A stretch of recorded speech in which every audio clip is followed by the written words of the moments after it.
নমস্কাৰ, মই পবিত্ৰ মেছ। আপোনালোকে চাই আছে মোৰ ইউটিউব চেনেল পবিত্ৰ মেছ অসম, লগতে মোৰ ফেচবুক পেজ পবিত্ৰ মেছ অসম।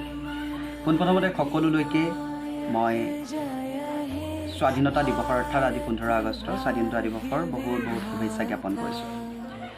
লগতে সেইসকল বীৰ সৈনিকক মোৰ অন্তৰৰ নিভাঁজ কোণৰ পৰা শ্ৰদ্ধা সমবেদনা কি বুলি ক'ম সকলো জ্ঞাপন কৰিছোঁ, যিসকলৰ ত্যাগৰ বিনিময়ত আমি আজি এইদৰে 15 আগষ্ট অৰ্থাৎ স্বাধীন ভাৰতৰ নাগৰিক হিচাপে পৰিচয় দিবলৈ সক্ষম হৈছোঁ আৰু সকলোৰে আগত আমি স্বাধীন ভাৰতৰ নাগৰিক হিচাপে পৰিচয় দিবলৈ বৰ্তমান সক্ষম হৈছোঁ। দ্বিতীয়তে সেইসকল বীৰ সৈনিকক শ্ৰদ্ধা জ্ঞাপন কৰিছোঁ, যিসকল বীৰ সৈনিকে সীমান্তত উপস্থিত হৈ অহৰ্নিশে অতন্দ্ৰপহৰীকৈ শত্ৰুপক্ষৰ লগত মুখামুখি সংঘৰ্ষত লিপ্ত হৈও আমাক প্ৰত্যেকটো ক্ষণতে সুৰক্ষা প্ৰদান কৰি থকা প্ৰতিজন বীৰ সৈনিকক মোৰ ফালৰ পৰা সেৱা জনাইছোঁ আৰু অন্তৰ নিভাঁজ কোণৰ পৰা শ্ৰদ্ধা জ্ঞাপন কৰিছোঁ। তেখেতলোকৰ যাতে দীৰ্ঘায়ু হয়, সুস্বাস্থ্যৱান হৈ থাকক, আমাক যাতে সুৰক্ষা দি যাব পাৰে, তাৰ বাবে ভগৱন্তৰ ওচৰত প্ৰাৰ্থনা জনাইছোঁ।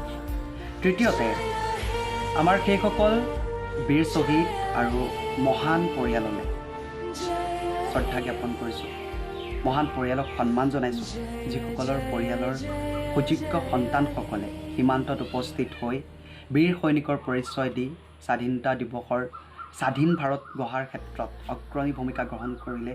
সেইসকল মহান মনীষীক অন্তৰ নিভাঁজ কোণৰ পৰা শ্ৰদ্ধা জ্ঞাপন কৰাৰ লগতে সেই পৰিয়ালসকলক সন্মান জনাইছোঁ।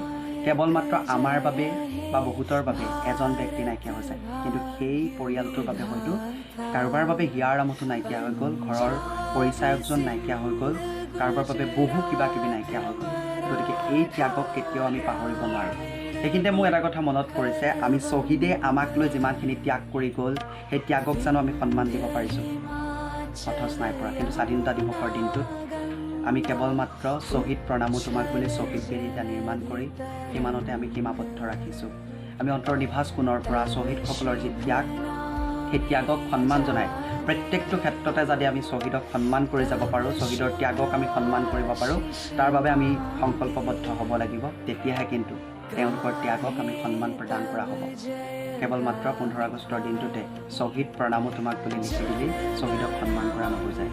গতিকে আশা কৰিছোঁ আজিৰ এই দিনটোত সকলো ভালদৰে থাকক, খুব সুন্দৰকৈ ঘূৰক স্বাধীন ভাৰতৰ নাগৰিক।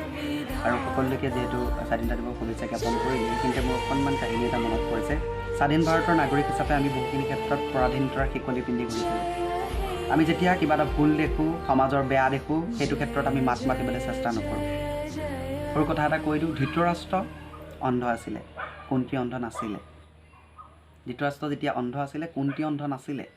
কুন্তীয়ে ধৃতৰাষ্ট্ৰক সন্মান জনাই অৰ্থাৎ স্বামীক সন্মান জনাইহে এই চকুত কাপোৰখন বান্ধিছিলে। কিন্তু ধৃতৰাষ্ট্ৰ প্ৰকৃততে অন্ধ আছিলে। তেখেতে গম পাইছিলে যে দুৰ্যোধনে ভুল কৰি আছে, দুৰ্যোধনে যিমানবোৰ কৰিছে সেয়া ভুল, কিন্তু পিতৃ হিচাপে দুৰ্যোধনক খকিয়াই নিদিলে যে তই এইটো ভুল কৰি আছ, তোৰ পাছলৈ এইটো বিপদ হ'ব পাৰে। তাৰ পৰিপ্ৰেক্ষিতত অন্তিম ক্ষণত হ'ল মৃত্যু। গতিকে এইটো কথা এইটোৱে ক'ব বিচাৰিছোঁ যে স্বাধীন ভাৰতৰ নাগৰিক হিচাপে যদি কিবা ভুল দেখিছে, ব্ৰজকণ্ঠ হৈ মাত মাতক, নিজৰ বাকপটুতা লগতে নিজৰ স্বাধীনতাকণ যাতে নেহেৰুৱাই। আমাৰতো একোৱেই নাই, কিন্তু স্বাধীনতাকণ যাতে নেহেৰুৱাই তাকে আশা কৰিছোঁ। আজি পুনৰবাৰ সকলোকে ধন্যবাদ জ্ঞাপন কৰিছোঁ। পুনৰবাৰ শ্বহীদ পৰিয়ালক শুভকামনা জনাইছোঁ, সন্মান জনাইছোঁ। পুনৰবাৰ যিসকল শ্বহীদ হ'ল তেওঁলোকৰ আত্মাৰ সদ্গতি কামনা কৰিছোঁ। পুনৰবাৰ যিসকল সৈনিক সীমান্তত আছে তেখেতলোকক ভগৱন্তই দীৰ্ঘায়ুকক সুস্বাস্থ্যৱান কৰি ৰাখক, সকলোৱে প্ৰাৰ্থনা কৰিছে, তাকে আশা কৰিছোঁ। পুনৰবাৰ সকলোকে স্বাধীনতা দিৱসৰ বহুত বহুত শুভেচ্ছা জ্ঞাপন কৰিছোঁ আৰু ভিডিঅ'টো ইমানতে সামৰণি মাৰিছোঁ। আৰু মোৰ যিহেতু ইউটিউব চেনেলটোত দিছোঁ, আশা কৰিছোঁ আপোনালোকে ইউটিউব চেনেলটো লাইক, কমেণ্ট, শ্বেয়াৰ, ছাবস্ক্ৰাইব কৰিব আৰু কাষতে থকা এটা বেল আইকনটো প্ৰেছ কৰি থওক।